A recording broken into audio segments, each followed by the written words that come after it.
Assalamualaikum warahmatullahi wabarakatuh. Selamat pagi mahasiswa Universitas Terbuka pada mata kuliah Laboratorium Pengantar Akuntansi. Pada sesi terakhir ini atau sesi 8 kita akan membahas mengenai dua materi, yaitu yang pertama ada jurnal penutup dan jurnal pembalik. Saya akan bahas satu persatu. Yang pertama untuk jurnal penutup. Jurnal penutup adalah jurnal yang digunakan untuk menutup akun-akun nominal yang ada di satu periode pelaporan, dan tujuannya adalah pada saat nanti di awal tahun, akun-akun yang muncul hanya akun real. Akun real apa saja? Akun aset, utang, dan modal atau ekuitas. Sehingga yang perlu ditutup itu ada 4 item atau 4 akun biasanya ya.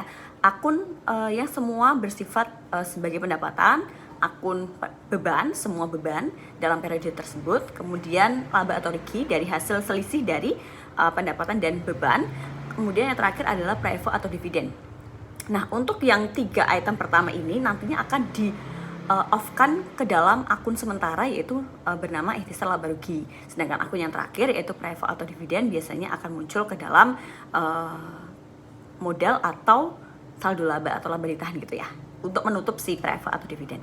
Oke, lanjut yang kedua mengenai jurnal pembalik. Jurnal pembalik adalah jurnal yang sifatnya opsional yang digunakan untuk membalik si jurnal penyesuaian gitu.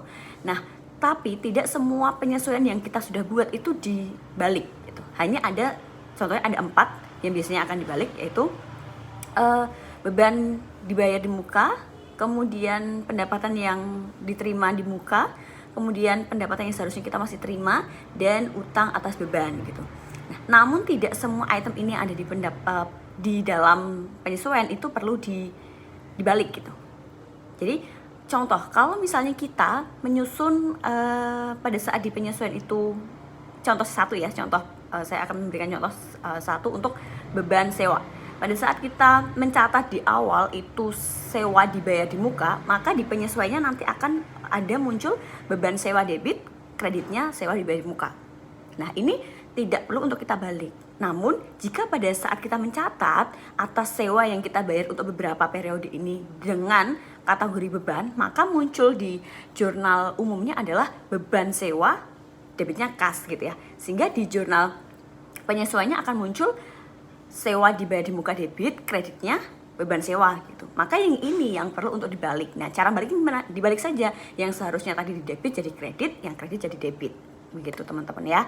Nah, silakan nanti bisa dipahami lebih lanjut dalam materi RBV dan materi yang ada di e-learning. Dan jika ada pertanyaan, silakan bisa menghubungi saya secara pribadi melalui email atau melalui chat yang ada di e-learning. Tetap sehat, tetap semangat. Semoga teman-teman mendapatkan nilai maksimal pada mata kuliah ini. Terima kasih. Assalamualaikum warahmatullahi wabarakatuh.